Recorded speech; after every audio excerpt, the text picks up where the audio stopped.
c'est un bon ballon.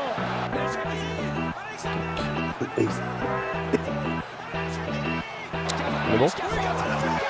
Nouveau tir de Barca. On est bon.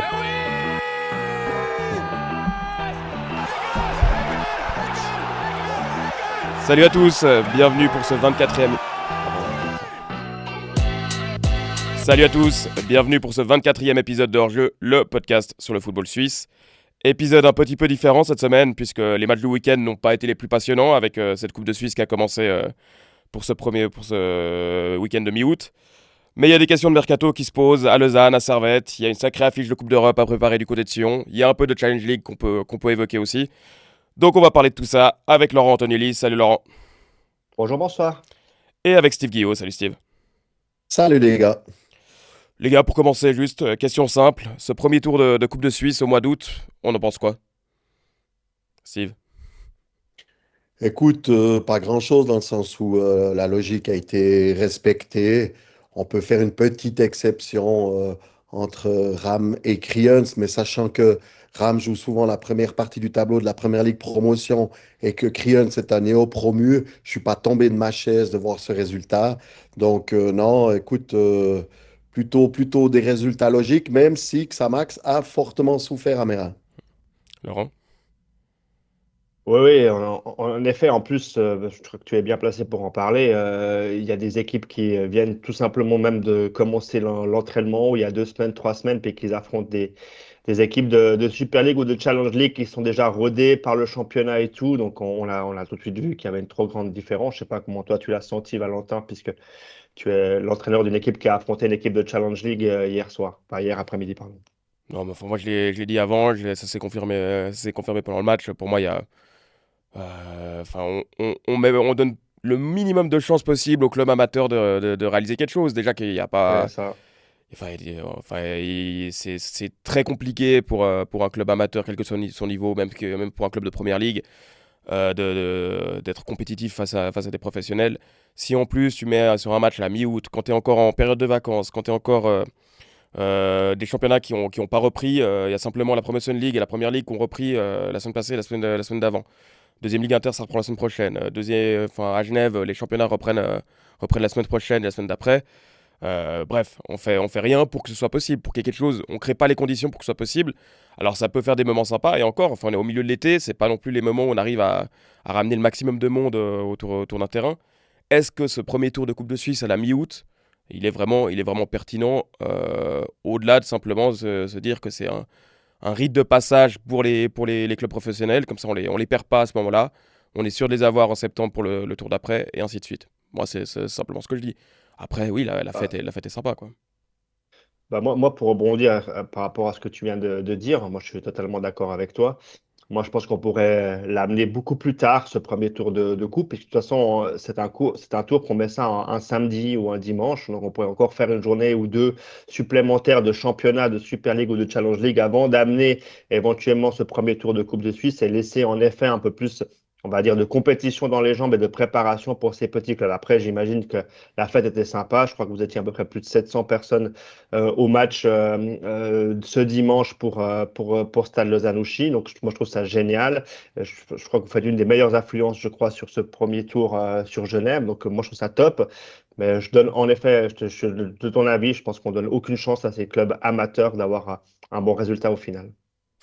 Ouais, moi aussi, je trouve quand même peu logique de faire débuter une équipe amateur par ce match de coupe, parce que la plupart des championnats de ligue amateur n'a pas débuté. Donc, c'est vrai que ça a relativement peu de sens. Et puis, où je donne aussi raison à Valentin, c'est que c'est pas la meilleure période pour attirer du monde, même s'il y a des contre-exemples, hein. Chiètre a reçu Sion, 2800 personnes, une fête magnifique. Le FC Sion a tremblé pendant 1 minute et pas plus. Et puis voilà, je ferai juste un constat, c'est que j'ai regardé les compositions des différentes équipes de Super League. Il y a eu beaucoup de tournus, sauf à Servette, où on a joué pour moi avec l'équipe type.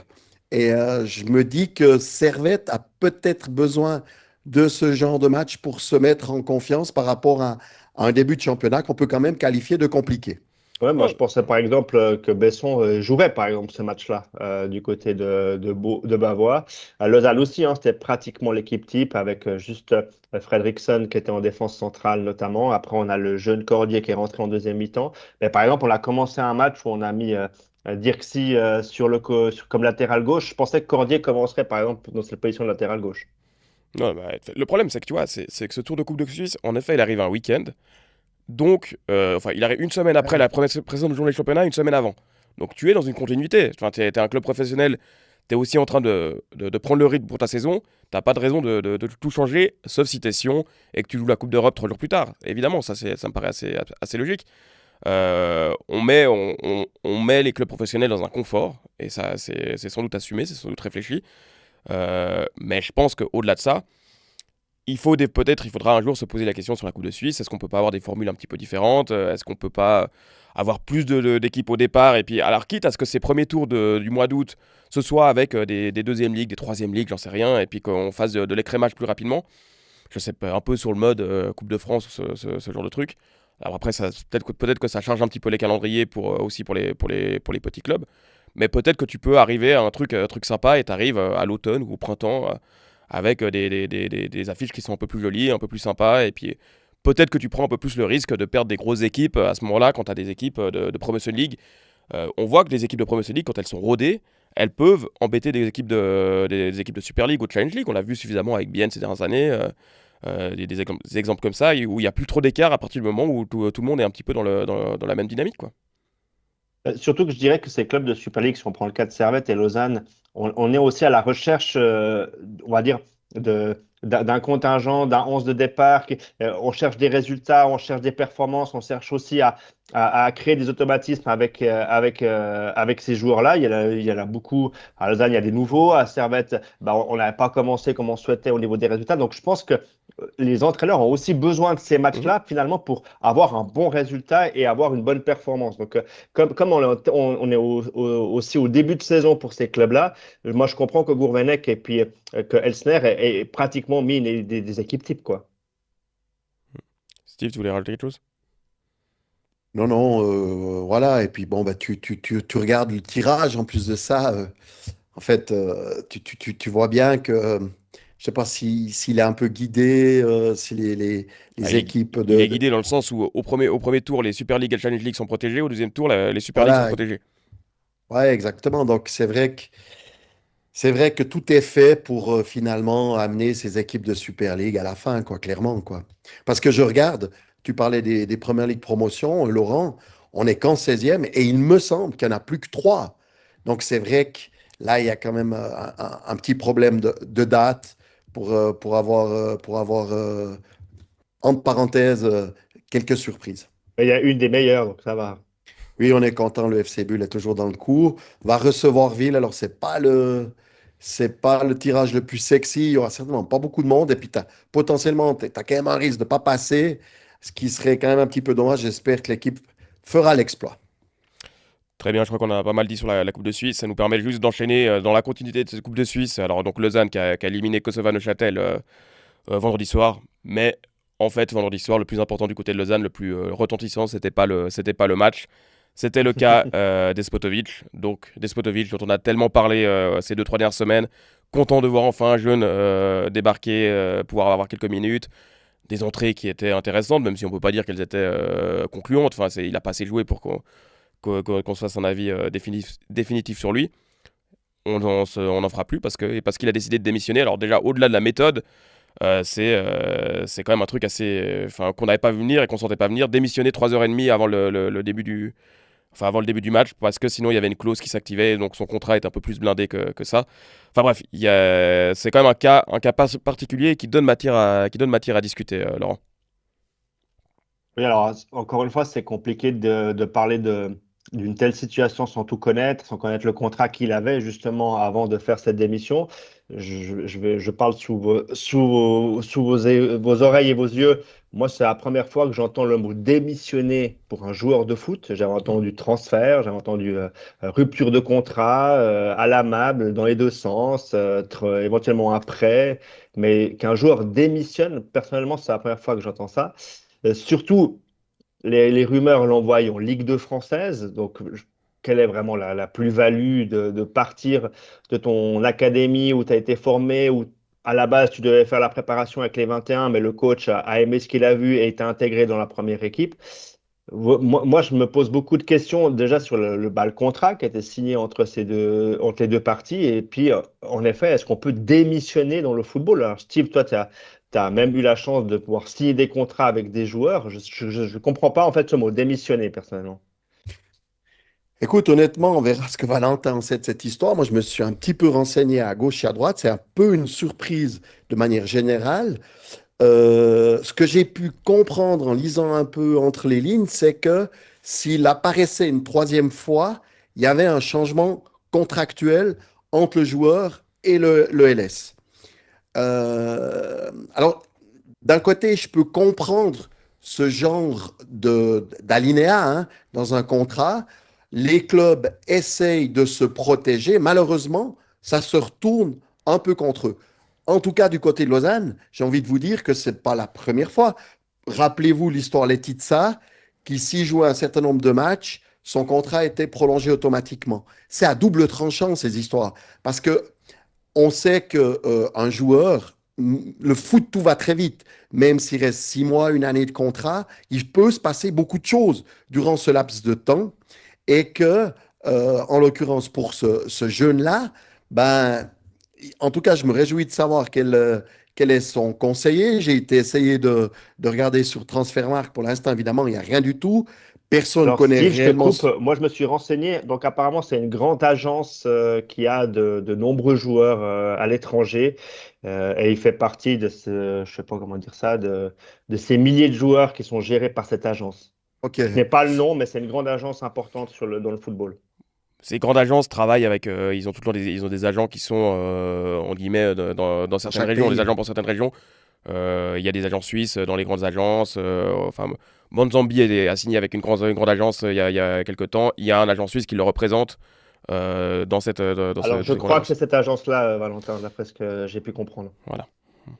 C'est pas une agence américaine, si je ne fais erreur. Moi, j'ai Moi, entendu que c'était une agence américaine, je crois. j'aurais dit néerlandaise, personnellement, mais je ne suis pas sûr. Ouais, Je sais plus avec qui il est, Monzambi, mais c'est. Enfin bref, je Enfin connais. bref, mais, Steve, mais toi, le mot démission de la part d'un joueur, tu avais déjà entendu. non, non, non, non. Moi, je ne l'ai jamais entendu. Et j'ai causé de cette histoire avec plusieurs personnes impliquées au niveau football, même au niveau de la Swiss Football League. Je ne suis pas sûr qu'on ait entendu une fois ce mot-là. Donc, il faut croire, de toute évidence, c'est une possibilité qui est donnée aux joueurs. Mais encore une fois, il y a des histoires contractuelles. Vraisemblablement que le temps va nous permettre de mieux connaître cette histoire. Pour l'instant, on est un peu quoi face à cette situation. Mais moi, je fais quand même un constat. Le gars, il a 2 bouts de match avec le LS. Et derrière, Laurent, alors tu te posais la question, quel peut être un intérêt d'aller jouer en Ligue 2 française? On parle particulièrement du Red Star pour l'instant, apparemment. Ben, j'ai Uh-huh. envie de te dire, Laurent, il est malheureusement souvent financier. Non, mais Parce que d'accord, mais même, même Ligue 2 française, si tu as une prime à la signature, c'est quand même pas des millions. On va se calmer, quoi. J'imagine pour un gamin de cet âge-là. non, Enfin, je sais pas. alors, c'est ce que je te dis, on va se calmer. Mais écoute, je crois que tout cet été, on n'a fait que d'entendre qu'aujourd'hui, il y a un jeu fait avec les agents, avec les entourages, parce que maintenant, on parle des entourages. Donc, ça veut dire qu'il y a non seulement un pool d'agents, mais il y a encore les parents, il y a la famille, les cousins. Enfin, bref, ça devient très, très, très compliqué et que on a déjà des salaires et des sommes de transfert astronomiques, mais là-dedans, on ne compte pas tout ce qui est donné aussi aux agents, à la famille, etc. Donc, ça devient une dinguerie. Pour moi, le foot marche sur la tête, clairement, quoi. Après, bon, le cas du Red Star, évidemment on peut en discuter, on peut considérer que c'est un mauvais choix. Tout est une affaire de projet, Bah, ça, on le saura ce qu'on plus tard, hein, de toute ça on le façon, si saura c'est plus un tard. mauvais Et choix. allez, juste pour donner un tout petit peu de crédit à Despotovic dans le choix du Red Star, l'entraîneur du Red Star est Damien Périnel, qui a très longtemps travaillé avec la réserve à Monaco, qui était chargé dans le staff de la première équipe, chargé de l'encadrement des jeunes de Monaco. C'est un entraîneur qui monte, c'est un entraîneur qui a du crédit en tout cas dans le football français. Pourquoi pas? Moi je dis pourquoi pas. Il y a le fils Zidane qui est arrivé au Red Star cet été aussi. Il y a quelques jeunes joueurs. Non, mais c'est À pas voir. forcément la destination qui Mm. est pour le moment problématique, c'est plutôt la méthode et puis Ouais. savoir si à cet âge-là, alors que tu intègres une première équipe et que tu as suivi l'académie en plus de ce club-là, est-ce que c'est justifié ou c'est justifiable de pouvoir partir jouer en Ligue 2? Moi, je me pose la question en fait. Est-ce que ce serait plus justifiable enfin, qu'est-ce qu'il aurait fallu comme type de club pour que ce soit justifiable en fait? Bah, moi, je pense que tu dois surtout rester en fait à Lausanne encore un petit Là, moment. ça, voilà. Euh, C'est surtout ça, moi qui mette un. Et puis moi, Mais l'autre point d'interrogation que j'ai avant que Steve prenne la parole, c'est en fait, c'est pas bien sûr le premier jeune qui fait ça à Lausanne. Je vous donne deux exemples très proches. On a Stéphanie, qui est un jeune international suisse junior, M17 ou M16, j'ai un doute maintenant, C'est en qui 2010, part à je crois. Strasbourg. Pardon? C'est en 2010, donc il doit être moins de 16 l'année passée, il va passer au moins de C'est 17. ça. Et il part à Strasbourg. On a le frère d'Oko qui quitte aussi Lausanne pour aller là à Bâle, donc il reste même en Suisse. Je ne dis pas qu'ils font les mauvais choix, je me dis juste que quand même au niveau de l'académie, on met beaucoup d'énergie bien sûr à former ces jeunes, on leur apporte beaucoup de choses au niveau footballistique et au niveau humain aussi. Mais c'est sûr que c'est compliqué si tes meilleurs jeunes, finalement, n'arrivent jamais non plus en première équipe. Et puis pouvoir les mettre en première équipe, c'est difficile parce ils partent déjà à 16 ou 17 ans, quoi. ouais, je me demande si on n'est pas en train d'ouvrir une porte hein, par rapport à ce cas précis. Parce que rappelez-vous, l'UEFA avait dû statuer à une certaine époque où Chelsea et d'autres clubs, mais je crois que Chelsea était un peu un spécialiste du truc, c'est qu'ils mettaient sous contrat des gosses de 11 12 ans et qu'à un moment donné, on a dû dire stop parce que c'était juste plus possible. On associait ça quasiment de l'esclavage footballistique. Donc, mais là, je trouve qu'on est de nouveau en train d'ouvrir une nouvelle porte. Et moi, je rejoins Laurent sur l'éthique. Alors, je sais que ce mot veut plus dire grand-chose de nos jours. Mais vous avez un club, le LS, qui fait de la formation et qui fait de la bonne formation. Parce qu'ils ont des bons D'accord? entraîneurs. Oui, et qui commence à intégrer ces jeunes. Et vous avez un jeune qui a deux apparitions et qui quitte le club. C'est quand même assez dramatique pour le club et il faudra voir quelles sont les possibilités de gagner des sous, au moins pour le LS par rapport à la formation qu'il a faite, mais ça ne va pas être des sommes astronomiques. Bon, il y Donc, aura les frais de formation, hein, ça c'est certain. oui, mais Laurent, Je pense c'est ce que veut et ce que veut faire le Lausanne Sport. C'est-à-dire qu'ils veulent aller sur le plan juridique maintenant. Est-ce qu'ils veulent aller pour récupérer de l'argent? Est-ce qu'ils veulent aller à la FIFA pour peut-être bloquer le club qui l'engage ou bloquer le joueur? Ça aussi, encore une fois, tu es mieux placé que moi, Steve, pour en parler parce que tu as dû gérer ce type de contrat peut-être. Mais moi, la question que je me pose, c'est que peut faire le Lausanne Sport, hormis récupérer les frais de formation, quand une personne n'est finalement plus sous contrat chez toi parce qu'il démissionne. On connaît la démission dans le monde, on va dire, professionnel de tout le monde, mais dans le monde du football, démissionner, ça paraît extrêmement rare. Et moi, les agents avec qui j'ai discuté, ils comprennent pas comment, en fait, tu peux démissionner dans le football. Je sais pas ce que Steve t'en pense, hein. là, tu démissionnes d'une association, comme tu pourrais démissionner d'une association, d'une Mais c'est pas les mêmes chorale, types, c'est pas les d'un mêmes club types de de... contrats qu'est signé dans le monde Ouais, mais professionnel, si justement, je puis dire. quel était son Ah, ça, on contrat? ne saura jamais. Quel était son contrat? Est-ce qu'il avait déjà un contrat professionnel? Euh, Parce que tu peux Bon, je faire un pense contrat pas. entre le joueur et le club, mais il y a aussi, tu sais, la plateforme, comment elle s'appelle, là, où il y a TSA, ben, je ne sais plus comment. Il TMS. y a une plateforme, hein? TMS. TMS, voilà, je cherchais le truc. Merci, Valentin. Tu as le TMS, puis là, alors, il y a quelque chose de très officiel avec des instances au-dessus, la Swiss Football League, ça veut dire l'UEFA, etc. Donc, on en saura plus, mais tu sais, Laurent, pour répondre à ta question, un joueur qui veut partir, en fait, aujourd'hui, tu as très peu de chances de pouvoir le garder, même s'il y a un contrat. Bien sûr. Et aujourd'hui, les clubs ont tenté de faire des lofts, de pourrir la vie des joueurs, mais au final, c'est le joueur qui est gagnant, quasiment systématiquement. Et que, paradoxalement, les clubs essayent de se protéger, par exemple, en prolongeant les contrats des joueurs qui arrivent à terme pour pouvoir gagner de l'argent sous le transfert. Mais en fait, c'est un cercle vicieux. Parce que oui, tu peux gagner de l'argent parce que le joueur sera toujours sous contrat chez toi, mais en fait, on est en train d'avoir des montants galopants à cause de ça. Et que le football tourne sur la tête. Et que si tu vends, il n'empêche que tu devras acheter. Et que si tu dois subir le même concept, eh ben aujourd'hui, pour des joueurs moyens, on parle de 50, 60 millions. Ça devient complètement fou. Là, on parle de joueurs, il y a 20 ans en arrière, c'était dans ces prix-là des Zidane, les meilleurs joueurs au monde. Donc, il y a un truc qui ne joue pas dans un sens comme dans l'autre.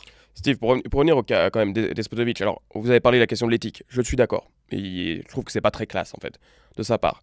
Mais si on transpose ça, allez disons, au monde de l'entreprise normale, celui qu'on connaît tous les jours, si toi tu as la possibilité d'aller dans une entreprise ou enfin trouver un job mieux payé, qui te promet plus d'autres choses, qui t'intéresse plus, et que tu démissionnes du jour au lendemain, on va pas te reprocher, même si tu as 50 boîtes, de démissionner et que tu te dire que tu auras dû faire passer l'éthique devant. Enfin, tu fais passer ton intérêt aussi. Ça, c'est l'intérêt du joueur. Donc ça, je peux le défendre, je peux l'accepter. Je trouve que c'est pas classe parce que le football te fait rentrer dans une dimension symbolique et tu joues avec les émotions des gens aussi.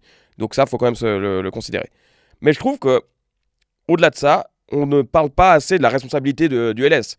C'est pas normal que le LS se mette dans des situations pareilles, que ce soit avec Stéphanie, que ce soit avec Coco, que ce soit avec Despotovic, que ce soit avec d'autres.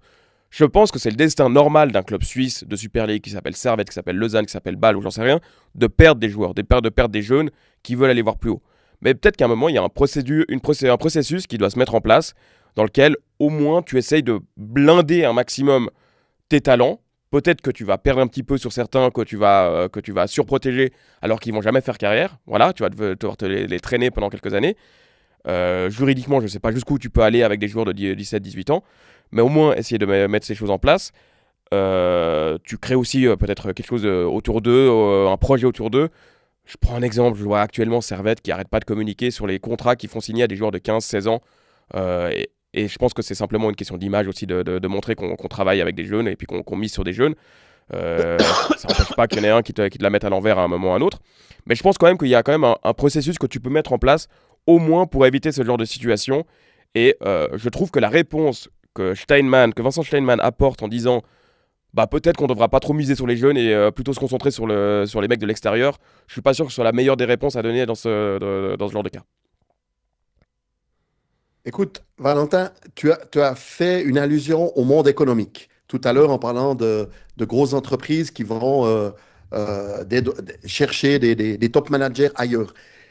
Mais la plupart du temps, on va débaucher des gens qui ont une certaine expérience, qui ont prouvé. Oui, mais le Il n'y a football, que c'est le le potentiel. football. Dans le football, tu débauches le potentiel. Alors, c'est ça. Dans le football, on fait des investissements et on investit sur des jeunes qui ont du potentiel. Mais là, je ne vais pas pouvoir tellement pointer du doigt, même si l'exemple de Steinman, honnêtement, je te rejoins complètement.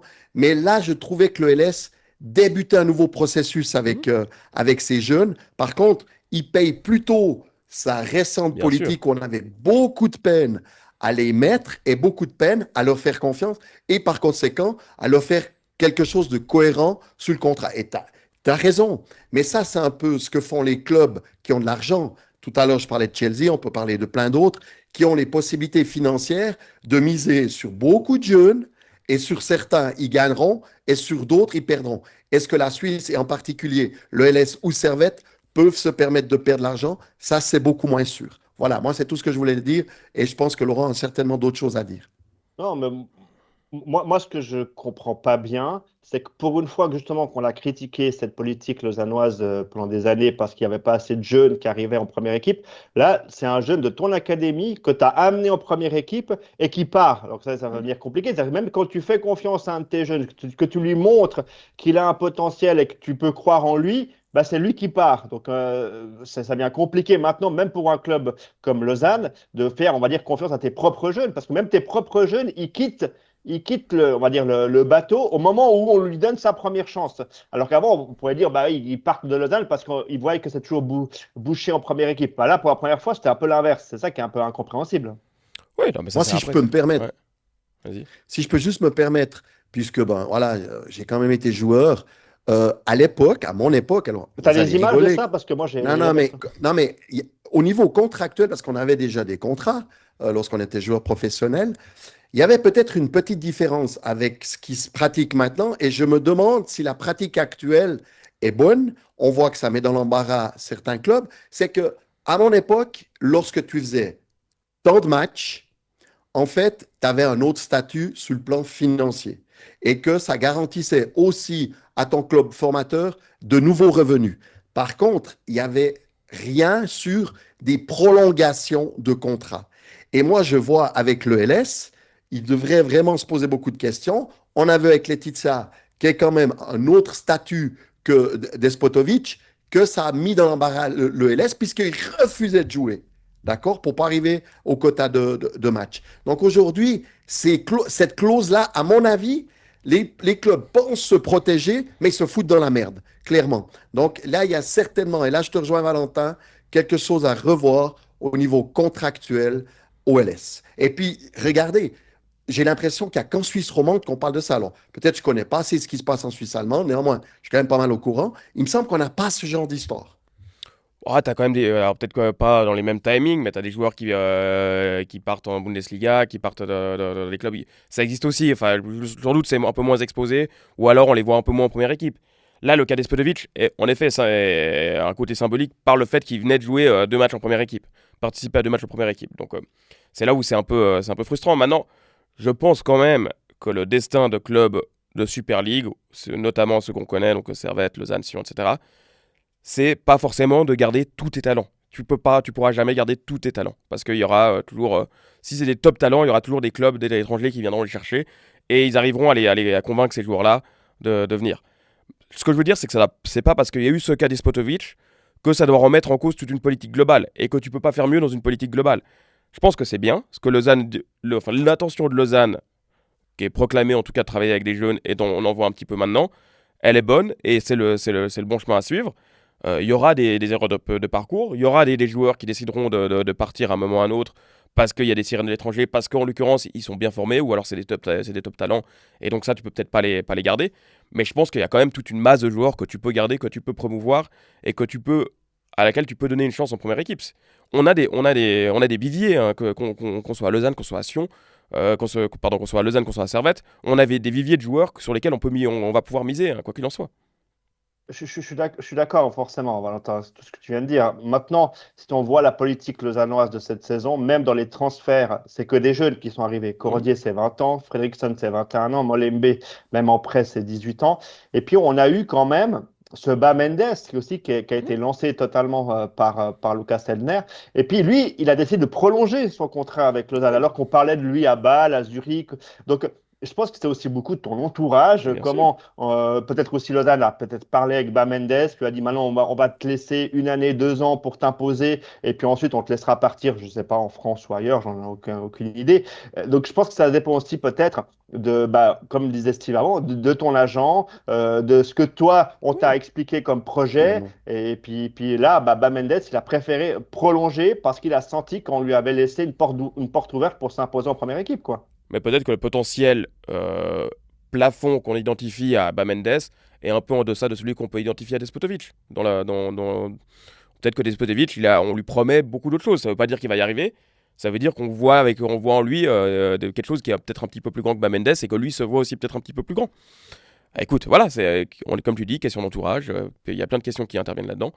Euh, Après, Valentin, il y a pas un chemin qui est idéal hein, dans le monde du Justement, football, hein. Oui. Donc, chacun c'est va faire le sien. c'est- Et puis peut-être que celui de Despotovic, ça passe par une Ligue 2 avec un entraîneur formateur, comme tu l'as expliqué. Et puis Mendes, lui, a préféré choisir de continuer dans son club formateur. C'est pour ça que moi j'ai pas envie de juger le choix du Red Star. Enfin, on est personne en Suisse pour dire que le Red Star c'est pas un projet pertinent. Enfin voilà. Steve? Non, mais alors, une chose est sûre, hein, là, je rejoins Laurent, l'importance des gens qui vous conseillent. Là, en l'occurrence, ben, ils l'ont conseillé de quitter. Le choix de la Ligue 2, alors Red Star ou autre, hein, ça peut être Saint-Étienne, Sochaux ou autre, en réalité, c'est un choix. S'il s'en sort, honnêtement, c'est fort parce que la Ligue 2, c'est intense, c'est physique, c'est athlétique, c'est vraiment une ligue très compliquée. Alors, soit il est très bon et il va s'en sortir, soit il va revenir la queue entre les jambes, comme c'est malheureusement très souvent le cas quand on part très vite, trop vite. En tout Bien cas, je sûr. suis impatient de voir aussi ce que ça va aller sur le plan juridique, ce que Lausanne Sport peut espérer faire ou récupérer. Je ne sais pas si c'est que de l'argent, si c'est bloquer le joueur. Je sais pas. En tout cas, c'est un sujet qui va m'intéresser, on va dire, jusqu'au bout. Tout à fait. bloqué, j'ai pas l'impression, Laurent, parce que d'après le communiqué du LS, j'ai l'impression qu'ils sont un peu le dindon de la farce, hein, en Bah, l'occurrence peut-être, là. mais en tout cas, ils veulent aller sur la voie juridique. Donc, si tu vas sur la voie juridique, c'est que tu veux faire quelque chose. Soit, comme j'ai dit, récupérer de l'argent, aller à la FIFA, et j'en sais rien, hein. Mais ils ont l'intention de faire quelque chose sur le plan juridique, en tout cas. Que Lausanne veuille défendre ses intérêts, moi ça me choque pas, c'est normal, c'est C'est le sûr. processus assez classique. Mais faut pas croire que le joueur, déjà Despotovic va pas revenir à cause de ça, enfin ça c'est perdu, À c'est fini, revenir pas. Je pense pas que c'est ça que fini. Lausanne Sport Est-ce que espère. c'est l'intérêt même de Lausanne dans le but de futurs transferts, etc., de se brouiller avec Despotovic au point de le bloquer, tout ça? Peut-être que ça envoie un message, peut-être que ça envoie un signal. C'est une question aussi c'est une politique Ce que je veux dire, c'est qu'on d'entreprise. a déjà vu des cas, Valentin, où tout d'un coup, c'est à monter jusqu'à la FIFA, et puis un club a été bloqué de 2 mercatos de transfert, par Voilà, exemple. peut-être, Je ouais, dis tout à ça fait. comme ça, hein, je Mm, n'en sais rien, encore une fois. tout à fait. Mais en effet, ça peut être ça peut faire jurisprudence d'une manière ou d'une autre. C'est à suivre. C'est Est-ce que vrai. sur le LS, il y a d'autres choses que vous vouliez évoquer, Laurent? Non, non, bah, comme je dit tout à l'heure avec la coupe, moi je pensais voir Cordier titulaire latéral gauche, il est rentré à la mi-temps, donc c'est pas très grave. So a fait qu'une mi-temps, et puis c'est justement Dirksy qui est allé en défense centrale, et puis Cordier qui a pris latéral gauche. Moi j'ai trouvé intéressant, il a fait de bonnes choses. Après, voilà, encore une fois, l'adversaire était une deuxième ligue, donc on va attendre avant de juger ce joueur-là. Frederiksen intéressant avec le ballon, très propre dans ses passes, encore une fois, très peu mis sous pression par l'adversaire. Donc, à voir. Et puis, du coup, Molenbeek a mis 2 buts aussi pour sa première. Mais, c'est ce que tu disais, Valentin, il n'est pas rentré comme centre avant. Il est rentré comme ailier gauche, Mm. c'est des fois. On va le suivre. De toute façon, je pense qu'il va rapidement avoir du temps de jeu, d'autant plus s'il y a un concurrent en moins dans la hiérarchie désormais. C'est vrai. Après Lausanne, on va passer à Servette. Alors Servette, il y a des cas peut-être un petit peu moins retentissants. Il y a des départs qui ont été annoncés ces derniers jours. Fonmos et Morandi qui ont signé les deux du côté de Getse. Alors Fonmos, il retrouve Zeidler. Pour Morandi, il retrouve le club d'où il était venu il y a un an. C'est deux échecs finalement du mercato, des mercatos servettiens de ces 2 dernières années, de ces 3 dernières années même. Il portait la patte, l'empreinte de René Weiler, qui n'a pas laissé finalement que du bon en tant que directeur sportif. Et puis au-delà de ça, il y a d'autres départs qui pourraient survenir parce que un cas comme Cadillet, bah, on sait qu'il y a en tout cas des offres, en tout cas des intérêts pour lui à plusieurs millions. Est-ce que c'est 4, 5, 6, 7, etc. Est-ce que c'est vraiment Salzbourg? Est-ce que c'est les clubs de première ligue, de Ligue 1 aussi qui sont intéressés? Euh, il n'empêche que Servette, a priori, n'a pas trop envie de bouger avant 10 millions de francs. Quitte peut-être, et c'est ce qu'on entend un petit peu, c'est se brouiller avec certains dans le vestiaire, avec certains joueurs qui ont soit pas envie de partir et à qui on force plus ou moins la main pour partir, soit qui ont envie de partir et qu'on laisse pas partir. En l'occurrence, c'est Cadillet, en l'occurrence, ce serait Enjo aussi qui a des offres, je crois, du Mans pour lui. Donc voilà, c'est quand même des cas qui font un petit peu parler à l'intérieur de Servette et qui, à l'extérieur, pourraient aussi avoir un impact. Bref, j'ai évoqué pas mal de choses. Steve, je sais pas quelle partie tu veux prendre, quelle direction tu veux prendre pour donner la suite à la discussion, mais il y a pas mal de choses à évoquer en tout cas. Ouais, alors, moi, je suis certainement moins au courant que toi par rapport à ce qui se passe réellement dans le vestiaire, mais je fais surtout un constat. C'est vrai que Weiler avait fait venir ces deux joueurs et que ça n'a pas été un succès. Alors, est-ce qu'on les a bien utilisés? Certainement pas, mais il n'empêche que chaque fois qu'ils étaient alignés, c'était vraiment pas terrible. Donc, voilà, peut-être que c'est une issue plutôt heureuse, soit pour les joueurs, soit pour Servette, parce que bah, ça restait quand même des joueurs qui coûtaient cher, hein, Mm. qui pesaient dans la balance salaire du club. Maintenant, on voit quand même qu'il y a une ligne de conduite, il y a quand même ce nouveau directeur sportif, on a l'impression que, il sait où il veut aller. Moi, ce qui m'étonne dans ce que tu dis, alors j'ai peut-être pas bien compris, mais est-ce que pour garder Cadillet, on est prêt à se séparer d'autres joueurs? C'est ce que tu as voulu nous faire comprendre. Non, enfin, il y a différentes, si tu veux, il y a différentes parties différents projets dans le mercato servettien. Il y a les joueurs qu'on veut vendre seulement à un prix fort, donc Cadillet, Enjo, ce genre de joueurs qui pourraient avoir un marché, qui ont un marché. et qui partiront pas gratuitement. En gros, que c'est le parti de Servette de ne pas les vendre à moins d'une certaine somme. Je crois qu'on parle autour de 10 pour Cadillé. Enzo, je ne sais pas exactement, je pense que ça doit tourner autour de 3 millions. Et il y a ceux dans le vestiaire qui jouent moins, sur lesquels Servette ne compte pas.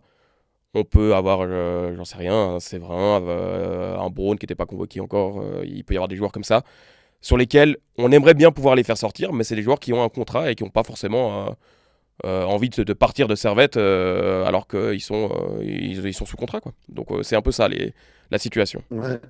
Ouais, donc Servette est un petit peu le Marseille de la Suisse, si je comprends bien. Parce qu'on a un peu cette situation du côté de l'OM et de la Canébière. Mais comment dire ça? Par rapport à Cadillac, il est vrai que s'il devait partir, et on sait que Servette ne va pas le solder, ça c'est une certitude, alors il y aurait une perte sportive, clairement, parce que, je veux dire, on voit bien la fin de saison de Cadillac, enfin la deuxième partie de Servette la saison passée, je crois que c'est Cadillac qui relance Servette, ça on avait été souvent d'accord dans nos podcasts, et puis que cette année, oui, il n'est pas présent, on a l'impression qu'il manque énormément à Servette. Donc il y aurait une perte sportive. Maintenant, il a fait 13 matchs, je crois quoi, Servette avait payé quoi, 1 million et demi, c'est Ouais, ça? 3 millions. Et aujourd'hui, on parle de 9 millions. Moi, en tout cas, c'est un chiffre qui est assez récurrent, de 9 millions. Donc, si tu achètes un joueur 1 million et demi, puis que tu le vends 9, c'est clair que financièrement, c'est une transaction intéressante. J'ai aussi pu comprendre que du côté de Servette, on a aussi engagé ce directeur sportif pour créer de l'argent. C'était un peu ce qui était reproché aux prédécesseurs, c'est qu'on n'était pas très bon dans les transactions, les négociations. Et que maintenant, par rapport au fait que Fischer n'est plus trop ici, qu'on s'est distancé un peu de la fondation par rapport à certaines choses, que Servette veut faire de l'argent qui doit rentrer dans ses caisses. Moi, ce que j'ai compris, c'est pour ça que je pense que Servette laisse une porte ouverte à des départs, mais pas à n'importe quel prix, à un prix fort. Laurent, sur tout ça. Oh, ouais, bah, dans l'ordre, déjà, Morandi et Fonmos, ce sont deux joueurs qui, entre guillemets, rentrent chez eux, puisque Morandi et Fonmos sont passés par l'Académie de Grasshopper. Donc, moi, j'ai l'impression que sur ces deux dossiers-là, tout le monde est content parce Oui. que Servette en voulait plus. Et puis, Grasshopper récupère des joueurs, entre guillemets, de chez eux, encore des jeunes joueurs. Par exemple, Fonmos, peut-être qu'avec Servette, ça ne l'a jamais fait, mais l'année passée, il fait encore quand même 4 buts et 4 passes décisives avec Lucerne. Donc, je trouve que ça peut être un joueur qui peut être totalement relancé du côté de Grasshopper. Donc, à la fin pour ces deux deals-là, j'ai l'impression que tout le monde est content au final et que donc tout se passe bien pour ces pour ces, on va dire les trois parties, c'est-à-dire le club qui reçoit ces deux joueurs, les joueurs et puis Servette. Et en plus, je pense que, comme l'a dit Steve, tu économises en salaire. Et quand tu économises en salaire, ça veut aussi dire que tu libères de la masse salariale chez toi. Donc, ça va peut-être aussi permettre à Servette d'engager d'autres joueurs pour les remplacer. Pour Cadillet, bah, je rejoins Steve totalement. Quand vous avez un joueur qui vous a coûté 1,5 million et que vous avez des offres, on va dire, de 9 ou 10, ou en tout cas que vous voulez à 9 ou 10 pour le vendre, bah, pour moi, il va partir. Et puis, tant que le marché, je l'ai dit 1000 fois, tant que le marché est ouvert dans notre championnat, tant qu'il y a des affaires qui peuvent être faites avec des joueurs et que, encore une fois, sur le plan économique, les clubs n'ont pas le choix, ils doivent faire du trading de joueurs pour que les clubs puissent tourner même si ça ne plaît pas aux supporters, même si les suiveurs ne comprennent pas parfois la politique de leur club, c'est comme ça. Économiquement parlant, on n'a pas le choix. Alors bien sûr, sportivement, bah, ça va être plus compliqué sans Cadillet, mais c'est comme ça. Économiquement, les clubs n'ont pas le choix de faire ce type de vente. Tout à fait. Après, la question, c'est est-ce que la stratégie est la bonne? Est-ce que Servette est pas un petit peu trop gourmand sur ces cas-là? Ou alors c'est simplement pour faire monter les enchères et pour arriver, in fine, finalement à ce qu'il y ait des clubs qui payent? Tu vois ça comme ça, Steve? Ouais, je crois que de toute façon, quand tu es dans une période de négociation, encore une fois, j'ai pu comprendre que Salzbourg était prêt à donner 4,5 millions et que Servette en veut 9. Mais est-ce que si on coupe la poire en deux, on va le lâcher? Honnêtement, tu vends pas souvent des joueurs à ce prix-là, hein. Moi, je pense que à 6-7 millions, je pense que la transaction pourrait être faite. Maintenant, ce qui m'intéresse, moi, c'est de savoir si on a anticipé ce départ. Parce que faire partir Cadil est une chose, mais est-ce qu'on va le remplacer en termes de qualité? Ça, ce serait une vraie anticipation. Et là, je dirais bravo à Servette parce que ça, c'est les grands clubs, hein. C'est les grands clubs. J'ai l'impression qu'il y a un directeur sportif qui a un carnet d'adresses, qui est capable de peut-être nous amener de nouveau un joueur intéressant sur le plan financier et avec des qualités footballistiques d'une des deux belges ou hollandaises. On verra bien, mais Laurent l'a dit, hein, je crois que les clubs suisses, tu peux pas faire la fine bouche. Hein, quand tu vends un joueur plusieurs millions, tu peux pas tu peux pas le retenir, tout simplement. Je pense que c'est aussi le marché qui va créer en fait la somme de transfert de Cadillet. Je crois, tu me dis si je me trompe, Valentin, mais on a parlé aussi de clubs anglais qui étaient aussi vraiment intéressés par le profil. Donc, si tu as un coup, tu as des clubs anglais, que ce soit même Championship ou Premier League, qui s'intéressent à un profil, que tu as Salzbourg qui met déjà une première offre, ça va monter, ça va monter. Et Servette a entièrement raison. Alors peut-être que ça frustre le joueur parce que lui, il a envie de partir, parce que peut-être d'un coup, le club qui est venu taper à la porte l'intéressait. Mais je crois que le joueur aussi, lui, doit comprendre qu'il est encore pour le moment salarié d'un employeur qui s'appelle le Servette FC et que c'est le Servette FC qui va décider entre guillemets, de son départ ou en tout cas de son transfert. Et selon la somme que Servette veut. Et puis pour son remplaçant, eh ben oui, il faut faire confiance aux dirigeants. On a déjà mis deux, trois jeunes sur le terrain qui sont dans cette position-là, ok, qui n'ont peut-être pas encore pour le moment le même talent que Cadillet, mais on a vu des potentiels chez deux, trois joueurs. Il faut leur faire confiance et pourquoi pas, encore une fois, faire exploser un jeune joueur de l'académie. Pourquoi pas? En tout cas, sur ce que tu disais, Steve, je crois que c'est le minimum qui est de l'anticipation. Quand tu as un mec comme Cadillet dans ton effectif, quand tu as vu le tour qu'il a fait, enfin les 6 mois, les 3 mois qu'il a fait, tu sais qu'il va avoir un marché, Bien qu'il va sûr. attirer. Si tu n'as pas anticipé ça, Mais prévu ça, c'est que tu as Valentin, raté ton ils ont truc. aussi payé les 1,5 million parce qu'ils savaient qu'ils allaient pouvoir faire une plus-value derrière. Bien sûr. Non, mais Voilà. évidemment, c'était tout l'intérêt de Servette. Mais tu es obligé de te dire, c'est pas parce que j'ai payé les 1 million que le joueur il va forcément rester chez moi toute la saison prochaine. Non, Ouais. il faut l'avoir anticipé. Si le Servette l'a pas anticipé et si on se retrouve le 8 septembre avec Cadillet qui est parti et personne qui est arrivé, eh ben ce sera un échec de John Williams et de la politique sportive, le mercato du Servette FC. Alors, je te dis oui et non, parce que si tout d'un coup, ils ont estimé, parce que je ne sais pas pour quelle X ou Y raison, que Thomas Lopez ou Timoko Ouattara allaient être ces joueurs-là pour le remplacer, et que derrière, ils sont performants, ben, on leur a dit bravo au Servette, parce qu'en plus, ce sont deux jeunes de ton académie.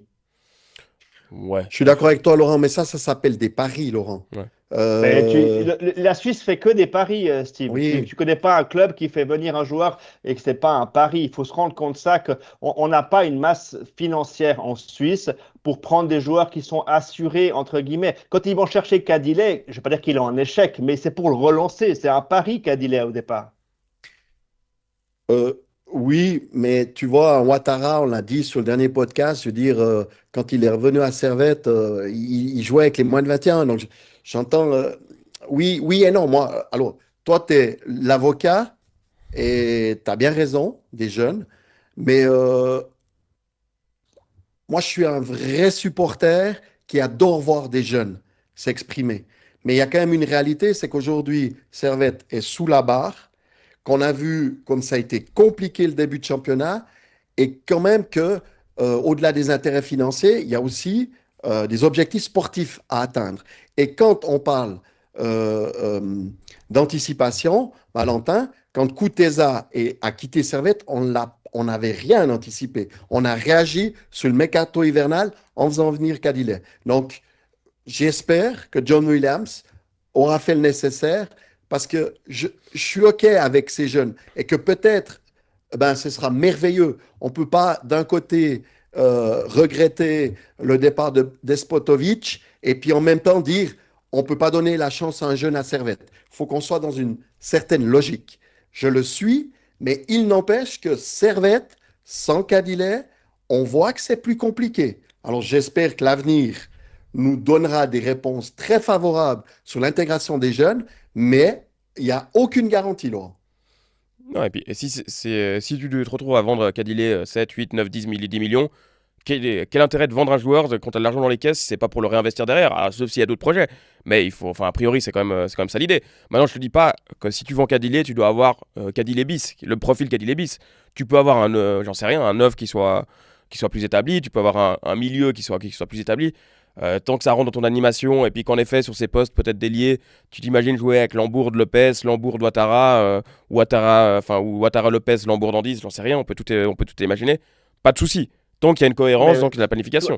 Valentin, si ça fonctionne avec Ouattara à gauche, Lambourde à droite et puis Stevanovic en 10 et un attaquant, encore une fois, ce seront les résultats derrière qui diront si Servette a eu raison peut-être de ne pas réinvestir sur un joueur parce qu'ils ont fait confiance à Ouattara. Si on prend cet exemple-là, par exemple, ou alors de réinvestir l'argent qu'ils vont recevoir sur un joueur sans que tu aies encore une fois une garantie que cet investissement va t'aider après sur le terrain. Encore une fois, on saura lorsque les résultats seront là. Tout à fait. Mais toi, si tu dois planifier, tu te dis, si Cadilé part, il n'y a pas de souci, mon effectif est complet. J'ai la en qualité et en quantité. Je sais pas. Je me dis, tout d'un coup, est-ce que Servette s'est dit, on a Ouattara et Lopez pour cette position-là, et puis on leur fait confiance. J'en sais rien, hein, Valentin. On n'est pas dans les bureaux servettiens. Moi, la seule chose, c'est que je veux que ce soit réfléchi, que ce soit réfléchi parce qu'on va chercher le remplaçant de Cadilé, parce qu'on n'a pas encore ça à l'interne, soit on l'a réfléchi parce qu'à l'interne, on a déjà quelque chose. Encore une fois, on saura dès que les résultats seront là ou pas. Je précise qu'avec Ouattara comme titulaire, ils ont gagné leur premier match, par exemple. Oui. Mais imaginons qu'on soit dans les bureaux. Imaginons qu'on soit 3 décideurs. Aujourd'hui, les options, moi j'en vois 2 essentiellement. C'est de se dire, OK, on a vendu Cadilé. Prenons l'idée que Cadilé sera vendu. Une des options, c'est de dire, OK, on tente jusqu'à Noël avec nos jeunes. OK, et on fait le point à Noël. Mais ça veut dire que tu prends le risque de ne pas être dans les 6 premiers. Voilà. Mais je ne suis pas sûr que c'était l'option envisagée par Servette. Et dans le cas contraire, sur le deuxième... D'accord, mais même le joueur que tu fais venir, il ne va pas te garantir non plus d'être dans les 6. Tu n'en sais rien. Tu espères. Non, mais Laurent, tu montres que tu as fait quelque chose. Tu montres que tu as fait quelque chose. Après, d'accord. tu as l'autre option, et malheureusement, il manque un petit quelque chose. C'est de dire, tu sais, Laurent, c'est toujours beaucoup plus facile d'intégrer un jeune quand tu as les résultats. Pour l'instant, ils ne sont pas réellement là. Donc, qu'est-ce qui risque de se passer? C'est que on ne soit pas encore en panique, mais quand même, hein, on l'a vu, quand tu vas jouer une ligue inférieure en coupe, OK, même s'il y a des explications que Valentin a données, tu mets ton équipe type parce que tu n'es pas encore dans la meilleure période et puis que tu ne peux pas encore te permettre de mettre des gens sur le banc pour faire respirer. Donc, voilà, moi je pense qu'à Servette, aujourd'hui, si ils ne font pas venir quelqu'un pour remplacer Cadilé, mais non pas à 10 millions, Valentin, mais un coup à la Cadilé à 1 million, si tu en as encaissé 9, pour moi, il aura manqué quelque chose. Mais ça, c'est personnel. Moi, je considère, et c'est mon avis, c'est qu'aujourd'hui, à l'heure actuelle, sans Cadilé, tu manques dans le secteur offensif à Servette en quantité. Tu as eu un manque en quantité et en qualité. Point. C'est tout ce que je considère. Et je pense qu'il faut au moins un joueur en plus. Et on a suffisamment dit sur les trois premiers matchs de Servette que, ok, ça joue à peu près de manière correcte, ça développe des actions correctes, mais une fois que tu arrives proche du but, une fois que tu arrives proche de la surface adverse, là, tu manques ce truc en plus. Tu manques de ce truc en plus. Je pense que c'est l'enjeu quand même de Servette d'essayer de combler ça. Tu vas y arriver ou pas. En effet, il y aura un pari, c'est sûr. Mais à mon avis, tu as la responsabilité de chercher quelque chose pour amener une qualité supplémentaire. Et je me rappelle vous avoir dit sur le dernier podcast que le fait que Cadilé ne soit pas là, j'ai l'impression que ça a malheureusement un impact sur Stevanovic. Parce qu'il y avait une relation vraiment exceptionnelle entre les deux. Hein. Il se trouvait sur les centres de Cadilé. Stevanovic pouvait être plus axial. Il était souvent dans les 16 mètres sur les centres de Cadilé. Avec son bon jeu de tête, il a souvent marqué. Enfin, voilà. Perdre Cadilé, c'est à mon avis perdre au-delà que simplement un bon joueur. Il y a aussi de l'impact sur le reste de l'équipe. C'est aussi pour cette raison-là que moi, personnellement, je réagirais. Mais voilà, moi, j'aime bien l'idée de Laurent. Mais j'aimerais bien que Servette soit en dessus de la barre pour pouvoir parler comme Laurent. Et j'ai l'impression qu'aujourd'hui, il a fallu faire un 4-4-2 que Laurent a proposé. D'accord? Donc, voilà. Je trouve qu'il il y a beaucoup d'incidence sur un départ de Kadile. Très bien, je crois que sur Servette, on a fait un peu le tour. Il faut savoir que Servette joue pas le week-end prochain parce qu'il devait jouer contre Thun. Thun qui a demandé le report du match pour se préparer, et puis vu qu'il sera entre deux tours de son barrage de qualification d'Europa League. Donc il faudra patienter 2 semaines avant de revoir Servette jouer. J'imagine qu'ils feront un amical pour aussi garder le rythme parce que c'est quand même important pour eux. Mais donc on les verra à la fin août, le 29 août ou le 28, je sais plus, le 29 contre Lucerne. Et en attendant tout ça, il y aura des jolies affiches du côté de Sion, avec un Sion-Ajax qui promet ce jeudi à Tourbillon. Qu'est-ce que Sion, le FC Sion, peut espérer de ce rendez-vous, de ce grand rendez-vous européen qui occupe déjà toutes les têtes depuis la qualification contre Noah, qui a pas été toute facile, mais qui a été quand même acquise, Laurent. Moi, je pense qu'il faut y croire. Je pense que, bien sûr, c'est un grand nom du football européen, mais j'ai envie de vous dire que ça fait maintenant quand même des années que c'est plus le grand Ajax d'avant. Donc, par exemple, je crois que le dernier titre, ça fait 4 ans qu'ils ont pu gagner le championnat néerlandais. Je crois que c'était en 2022.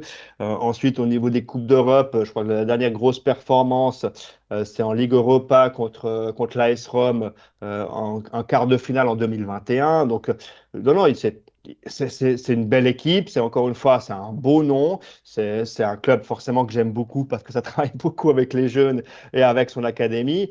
Mais je pense que Sion, surtout avec le match aller à domicile, il faut faire une différence. Et je crois très fort dans ce match aller à Tourbillon.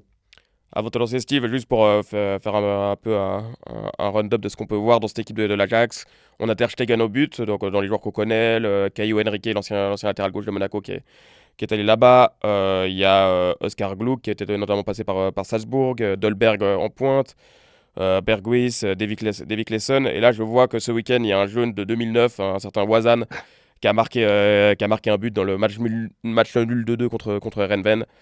Donc voilà, ils arrivent à sortir des joueurs. Ils ont encore sur le banc des Araujo Daré, des Julian Brandt aussi, l'ancien de Dortmund. Donc il y a quand même quelques joueurs de qualité, quoi. Ouais, ça finit quand même cinquième l'an passé Tout à fait. en championnat Pays-Bas. Donc c'est pas non plus, c'est même plus dans les, on va dire dans les 3 premiers l'an passé. Mhm. Steve? Oui, alors l'Ajax a son histoire qui parle pour lui. Évidemment, on le considère toujours comme un grand club d'Europe, mais en réalité, aujourd'hui, il fait plus partie de la table des grands. Par contre, il est vrai qu'ils forment toujours énormément, qu'ils arrivent énormément à vendre, mais que même l'Ajax a besoin de ces ventes pour faire vivre son académie, hein.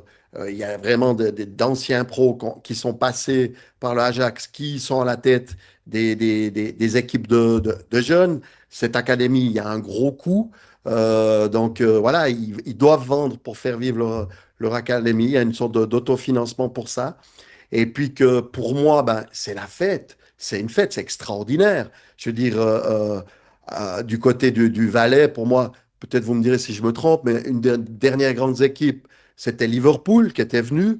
Ça fait presque Ça a 10 été, ans maintenant, hein. Ouais, ça fait déjà pas mal de temps. Donc, faudra pas louper le rendez-vous, surtout à la maison, euh, en espérant que le match aller dans un stade plein à craquer, avec une tribune nord chaude comme la braise, que ça permettra de créer, entre parenthèses, un exploit en gagnant, parce que tout club suisse qui gagne en Europe, ça reste quand même malgré tout un exploit pour peut-être se donner une chance sur le match retour, parce que là-bas, ça va être nettement plus compliqué. Mais moi, je pense qu'aujourd'hui, Sion a des armes offensives pour pouvoir gagner ce premier match. Sion, maintenant, Sion n'a pas beaucoup de références dans les gros matchs, hein. Ce Sion-là, jouer un très gros adversaire, on connaît pas, on sait pas vraiment. Enfin, il y a plus il y avait plus de Coupe d'Europe depuis longtemps. Les seuls gros matchs qu'ils ont fait, c'est en championnat, quand il faut aller jouer contre des IB, des Bâle, ce genre de choses, où tu as une dynamique différente dans ton approche du match. Mais au-delà de ça, il y a quand même pas beaucoup de. En fait, on va voir maintenant vraiment où ce Sion peut se situer. Ça peut servir pour évidemment la Coupe d'Europe, mais aussi de savoir Sion à quel point peut être gros pour le championnat. Laurent. Oui, absolument. Je pense que c'est encore une fois, comme l'a dit Steve, c'est la fête. C'est la fête à tourbillon. Il faut profiter de ce match-là tout en ayant un vrai objectif sportif. Pour revivre ce type, encore une fois, d'aventure européenne, passer des tours, affronter l'Ajax, il va falloir être bon en championnat. Et après, si éventuellement ça se passe mal et qu'il y a une élimination, après, il faudra se concentrer sur la coupe et sur la Super League. Mais moi, je pense qu'il faut prendre ça comme un magnifique moment on l'a dit tout à l'heure, que les supporters de Sion n'ont plus vécu depuis maintenant pas mal d'années et y croire à croire à fond, parce qu'encore une fois, c'est plus le grand Ajax d'avant. Mais si on regarde juste quand même la double confrontation du dernier tour là, contre Noah, c'était pas simple contre une équipe qui a priori est quand même plus faible sur le papier que l'Ajax, Steve. Ouais, mais alors écoute, pour moi, j'aborderais le match de manière assez différente. Contre Noah, ok, ça reste Noah avec quelques références européennes, avec un club qui est très bien structuré, avec des infrastructures très performantes. Mais là, je veux dire, t'es pas le favori. Et que quelque part, peut-être que l'insouciance de la plupart des joueurs du FC Sion qui ont très peu de références au niveau européen, peut-être que ce sera un atout et une arme. Quand on écoute les interviews des uns et des autres, mais je pense à Botelli et à Surdé, tu as l'impression qu'il y a une fraîcheur et une insouciance par rapport à l'approche de ce match et que ça peut être un atout, tout comme le FC Sion, quand il est passé de la Challenge League à la Super League, il y a eu cette forme d'insouciance qui a fait que le FC Sion, depuis qu'il est de nouveau de retour dans notre Super League, fait plutôt les choses bien. Et j'espère qu'on aura cette approche-là, cette approche culottée, cette approche on a peur de rien, cette approche on a des armes offensives, on croit en nos moyens, je suis capable de mettre une lucarne à la Balotelli. J'aimerais voir ce FC Sion-là contre l'Ajax jeudi déjà. Botelli, évidemment, on en parle chaque semaine parce que c'est quand même il y a une régularité d'autant plus, et puis il est capable de mettre des buts encore différents. La frappe de loin qu'il met contre Noah, ça on l'avait pas forcément, pas forcément vu venir. C'est encore une arme de plus, qui est une flèche de plus qu'il a à son arc. Botelli, il est en pleine bourre, en pleine confiance, et tu dois capitaliser sur la confiance qu'il a, la confiance qu'il incarne depuis le début de saison, Laurent. Absolument. Et puis, même quand il est, en guillemets, pas bon, ou alors on peut enlever les guillemets, il arrive encore à être dans les statistiques, on va dire ça comme ça. On pense notamment au match de Lucerne, où sans être bon, il arrive encore à avoir une passe décisive. En Coupe d'Europe, il a joué 4 matchs, il a mis 4 buts, il a mis un but lors de chaque rencontre. Donc oui, il est en feu, il faut l'utiliser. On sent qu'il aime.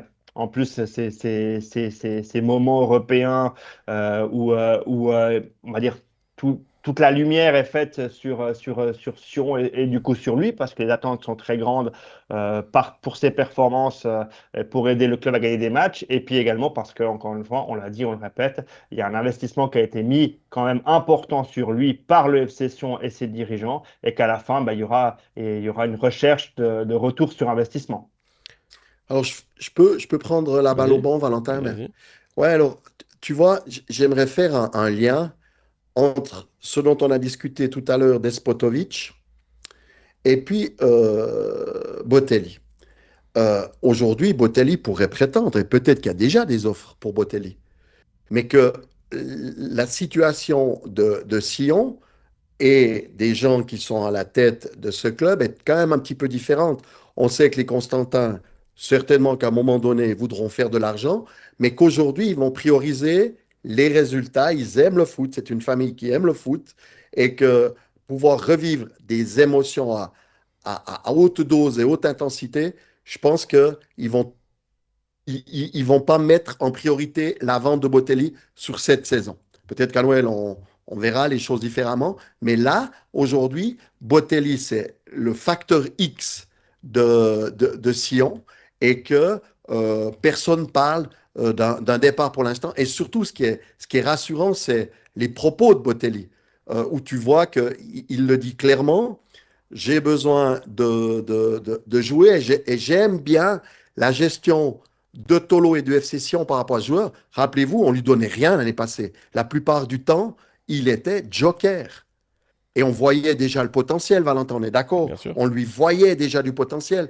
Et que petit à petit, il a eu un autre statut. Alors attention, méfiance. Contre Lucerne, il se broute, il court pas assez et que il peut pas avoir des errements. Il peut pas déjà maintenant considérer qu'il a réussi.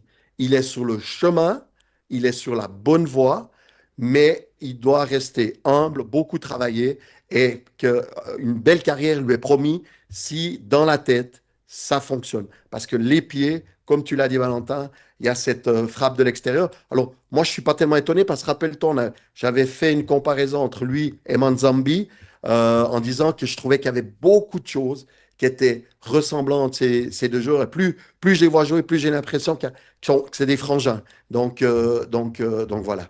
Surtout qu'en plus, Tolo l'utilise plus maintenant comme un soutien d'un attaquant qu'un véritable attaquant, hein. Il est plus, on va dire, en 10, 9 et Il est demi, comme libre. vous voulez. Il a une certaine Ouais, liberté. c'est Ouais. ça. C'est ça. Donc, ce qu'on retrouve chez aussi, c'est le style de Mozambique. Moi, ce qui me fait peut-être un peu peur, je crois que je l'ai avoir lu, donc vous me dites si je dis une bêtise, c'est je crois qu'il envoie des messages à Balotelli. Ça me fait un peu Ouais, peur. ouais. C'est la seule chose qui me fait un peu peur. Non, mais après, Il a fait après le goal, là, il a. au-delà de ça, enfin, est-ce qu'on est sûr qu'il y a vraiment aucun moyen qu'ils partent avant Non, avant la fin du mercato? Il n'y a pas un moment, il y a une non. somme qui va être tellement importante qu'ils sont prêts à craquer, Ah. les Constantins? Est-ce qu'ils devraient pas craquer? Enfin, est-ce que j'en sais rien, hein, si on arrive avec 15 ou 20 millions, ils doivent pas accepter? Encore une fois, on est dans un marché où les clubs vivent de ça. Donc, si tu me dis 10 ou 15 et que tu l'as acheté 3,5, ben, moi, à leur place, je vends. Ce serait une erreur. Pour moi, ce serait une erreur de pas vendre. Mais... Alors écoute, tu sais que les Constantins font partie des 300 plus grandes fortunes de Suisse et que je pense qu'actuellement, c'est des gens qui aiment le foot. Botelli fait vivre aujourd'hui Tourbillon, fait vendre des maillots, fait vendre des abonnements, fait venir les gens au stade. Je pense pas que tout de suite ils vendront. Et puis, alors à moins qu'il ait un pépin physique, et vraiment, j'espère pas. Je touche du bois, moi j'ai mon bureau qui est en bois, donc c'est bon. Euh, mais je pense pas qu'ils aient besoin de cet argent tout de suite, tout de suite, tout de suite. Hmm. Non, mais je pense que stratégiquement, c'est clair. Maintenant, c'est le joueur. Alors, le joueur, pour l'instant, a l'air d'être posé, d'être calme, de savoir ce qu'il veut et où il veut. Mais peut-être que s'il y a des sirènes qui commencent à tourner de manière un peu plus insistante autour de lui, est-ce que ça Mm. peut pas lui faire tourner la tête aussi, tu vois, il y a ça qu'il faut Est-ce prendre qu'on en a compte. déjà posé la question à Christian ou à Barthélemy Constantin sur un éventuel, je sais, comme tu l'as dit, je sais pas, 12 millions pour Botelli? Alors, je sais pas si on a parlé de ça, mais en tout cas, le message qu'ils font passer, c'est en gros, enfin, il y a aucune chance qu'ils partent, quoi. Ok, C'est d'accord, Ouais. c'est la substance du message, quoi. très bien. Oui, puis là, on a un vrai investissement, hein. On parlait de 3,5 millions. Et que, bah, tu sais comment c'est la bourse, hein. Je veux dire, si tu es un petit peu patient, ça peut monter, monter, monter, monter. Et qu'aujourd'hui, je pense pas qu'ils ont intérêt à vendre tout de suite. Parce que pour moi, le gars, il fait que de monter, hein. C'est Mm. comme à la bourse. Donc, qui marque encore quelques goals. Et puis, il est bien. Moi, je pense qu'il est bien. On lui fait confiance. Il a un autre statut gentiment. Et que tout parle pour lui et pour le FC Sion. Et je crois que le FC Sion, qui est arrivé quatrième l'année passée, qui est nouveau en Europe, ils ont envie de faire mieux. Donc, faire mieux, c'est les trois premiers. Donc, avec ou sans Botelli, c'est certainement pas la même soupe, hein. Non, c'est clair. Tiens, je voulais le prendre comme ça, c'est un peu tôt encore, mais dans un mois, un peu plus d'un mois, Botelli, on le prend en équipe de Suisse? Ouais, moi Moi, oui. je suis d'accord avec toi. S'il a des performances comme ça et qu'on recherche un complément, surtout si en plus Manzambi joue pas beaucoup ces derniers Ouais. temps parce qu'il est blessé, absolument. Ouais, ouais. Après, je connais pas par cœur, tu connais mieux que moi, encore mieux que moi, Mourad Yakin. Est-ce qu'il aime le championnat suisse? Est-ce qu'il prend beaucoup de joueurs du championnat suisse? Il Non, a mais un peu ouvert un peu la généralement, sélection. quand il y a un talent qui commence à éclore, il sait y aller. S'il était comme y aller sur Hmm. Manzambi, alors ça devenait assez évident au bout d'un moment. Mais Oui, mais il était à Freiburg, du coup, il ouais, n'était pas ouais, en bien sûr. Suisse. Écoute, il a pris Fasnacht, hein. Il a pris Fasnacht. Ouais, mais c'est un habitué, je sais pas, à voir. Moi, je pense enfin, disons que c'est comme Manzambi, tu sais qu'à un moment ou à un autre, un Botelli, ça va devenir fort, voire très fort au niveau européen. Autant le prendre rapidement, quoi. Et puis Ouais, ouais. Mais clairement. Et puis, c'est Ouais, la bien bonne sûr, bien sûr. période. C'est la bonne Tout à fait. période. C'est des bons matchs. justement, tu peux tester un, deux joueurs qui ont du potentiel. D'autant plus avec un Mbolo qui va partir aux États-Unis. Alors, je pense qu'il Ouais. continuera à être appelé en équipe de Suisse, hein, mais Mhm. l'évolution, on ne peut pas non plus être certain que ce soit pertinent pour l'équipe de Suisse, l'évolution d'Embolo en club. Ça, c'est à voir. C'est clair. Puis ils vont avoir Botelli et Manzambi ensemble. Alors, pour l'instant, tu l'as dit, Laurent, Manzambi est inapte, mais ça pourrait être quand même quelque chose d'assez chouette, quoi. C'est les supporters servétiens qui vont se mordre les doigts, hein. C'est deux joueurs formés au club, quand même. C'est vrai. Moi, je voulais juste avant qu'on passe au pronostic Valentin, je vais quand même relever parce que, encore une fois, nous on suit le football suisse quand même depuis pas mal d'années. Je suis pas sûr qu'on ait eu chaque année, en tout cas, ça j'en suis même certain, quatre clubs suisses en barrage de Coupe d'Europe. C'est Jamais. c'est quand même assez exceptionnel, donc il faut quand même les féliciter. On a souvent critiqué les clubs suisses qui n'avaient parfois pas passé le premier tour ou le deuxième contre des équipes, on va dire, plutôt modestes. Là, on a quand même encore une équipe qui est même sûre de faire les poules, c'est l'équipe de Thun. Qu'importe ce qui se passe face à Lech, les Polonais. Et puis on a encore, une fois, trois équipes en Ligue Europa Conférence en barrage. Euh, pour une fois, il faut féliciter nos clubs suisses, hein. Voilà, je voulais juste le dire. Alors, je te corrige juste, Laurent, tu as dit tout juste, mais on ne dit pas Europa Conference League. On dit Conference League. Oui, mais moi, je parle français, donc je dis Ligue Europa Conférence. Non, non, non, il ne faut pas mettre le Europa, en fait. Ah, il faut pas mettre Oui, oui, l'Europa? parce que la Ah, dernière d'accord. fois, tu l'as déjà fait, et je te dis, on est très suivi Aïe, aïe, et, aïe. et Ok, on nous corrige, et on nous corrige. Donc, je t'ai corrigé en live cette fois, magnifique. J'ai tu noté. vois. Et d'habitude, on est mauvais dans les pronos, mais justement, par rapport aux derniers pronos, on a plutôt été bon, hein. On avait annoncé que les quatre équipes suisses allaient passer. Ah ouais, mais on n'a pas été bon au niveau du résultat des matchs, hein. Ça À va part encore. Sion.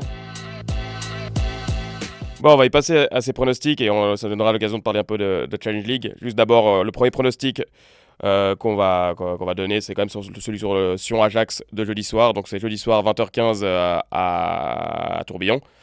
Euh, Quel score vous imaginez pour ce match au vu de tout ce qu'on a dit jusqu'ici, Laurent? Ah, j'y crois, moi j'y crois et je dis 2-1 pour Sion à domicile. Steve? 2-1 pour le FC Sion avec un but de Botelli. Ouais, moi j'ai de la peine quand même à mettre la victoire. Je dirais un partout. Et puis qui sera quand même un résultat qui laissera de l'enjeu pour le retour au déplacement, pour le déplacement à la Johan Cruyff Arena une semaine plus tard. Vendredi soir 19h30, il y aura une jolie affiche de Challenge League. Xamax, Stade Lausanne. Ça donne l'occasion juste de s'attarder un petit peu sur la Challenge League. Donc Xamax qui est actuellement premier avec 9 points. Stade Lausanne qui est deuxième avec 7 points. Et on a même Yverdon qui est troisième avec 5 points. Bref, on a des remonts qui vont bien. On pourrait même dire que Carouge avec 4 points est quand même pas mal sur les 3 premiers matchs. Euh, Avant le pronostic, qu'est-ce que vous évoque ce début de saison de Challenge League, Steve? Ben, écoute, alors moi, j'avoue que je regarde parfois certains matchs, hein, les vendredis soirs. Il y a de tout, hein, il y a à boire et à manger. Je suis qu'à moitié surpris de ce qui se passe à Xamax parce que je trouve que le cadre est très très clair. Je suis pas étonné parce que Berner, voilà, moi je trouvais qu'il avait eu fait du bon boulot par le passé. La seule fois que c'est planté, finalement, il en a payé les pots cassés. Que c'est une équipe équilibrée, qui est plutôt solide, que c'est très cohérent. Athlétiquement, je trouve bon. Physiquement, ils ont tendance à prendre le dessus sur leur adversaire. Bon, maintenant, je suis prudent, hein, on n'est que sur un début de saison.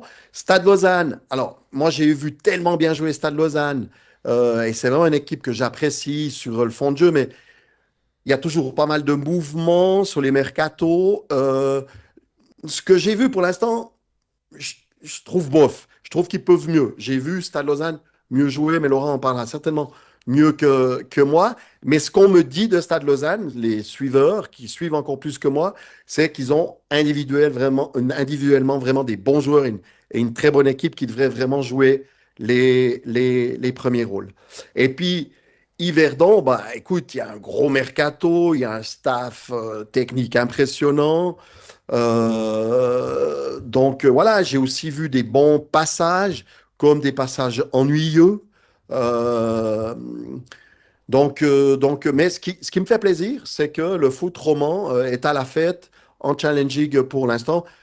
Carouge, je pense qu'ils n'auront pas trop de soucis à se maintenir, un petit peu grâce à Nyon, on va dire. Mais je suis assez content. Je suis pas sûr que Haro, qui d'habitude faisait partie des favoris, soit réellement devant, même s'il y aura des retours de joueurs, mais je suis pas sûr. Donc, j'espère que cette année, pourquoi pas avoir deux équipes romandes aux deux premières places. Ouais, Haro qui a perdu beaucoup de joueurs entre les Fazliou, les Zoukit, les Derbachi, les Frocaille. Bref, il y a une liste qui est assez longue de joueurs partis. Laurent, sur le début de saison de Challenge League? Bon, pour moi, déjà, je pense que c'est une Challenge League qui est extrêmement ouverte. Il n'y a pas forcément un grand favori qui se dégage. On sait forcément que par son histoire aussi, Neuchâtel a de l'ambition, a envie de retrouver quand même assez rapidement, j'imagine, sa place en Super League, donc en première division suisse. Moi, j'ai bien aimé son recrutement, notamment, comme l'a dit Steve, ils sont allés chercher un peu plus de physique, ils sont plus solides, notamment, je pense, sur le plan défensif, peut-être grâce également à Berner, mais dans des profils qu'ils ont pris, ils ont renforcé l'équipe à ce niveau-là. Euh, pour Stade Lausanne, moi, je pense que c'est une équipe qui est intéressante sur le plan offensif. Il y a un gros potentiel qui est encore à développer, mais il y a un gros potentiel à faire. Et Yverdon, pour moi, c'est le grand point d'interrogation parce que il faut que la mayonnaise, elle prenne avec tous ces joueurs qui sont arrivés. Il y a quand même, entre guillemets, des stars de Challenge League qui sont arrivés et qui vont demander du temps de jeu, qui vont demander, et puis à l'inverse, nous, on va demander aussi un retour, entre guillemets, sur investissement. Donc, je pense que si je dois sortir un favori au niveau du contingent, ce serait pour moi Yverdon. Je pense que Yverdon est devant par rapport à son contingent. Moi, je crois pas du tout parce que je l'aime pas dans son coaching, dans son style. Moi, j'aime pas Winterthur et Ramon. Pour moi, c'est pas un bon entraîneur. Donc, je pense que si Winterthur veut être ambitieux et va aller chercher un retour en Challenge League, en Super League, pardon, il va falloir changer d'entraîneur. Moi, je crois pas du tout en cet entraîneur-là. Et Carouge, tu as raison, Steve. Ils vont s'en sortir facilement. Et en plus, c'est top parce qu'ils font jouer aussi des jeunes joueurs du cru. Il y a beaucoup de jeunes joueurs de la région genevoise qui sont à Carouge. Ça travaille plutôt bien aussi du côté de Carouge. Et puis pour Lyon, bah, moi j'ai un peu peur. J'ai peur que cette saison soit très très longue.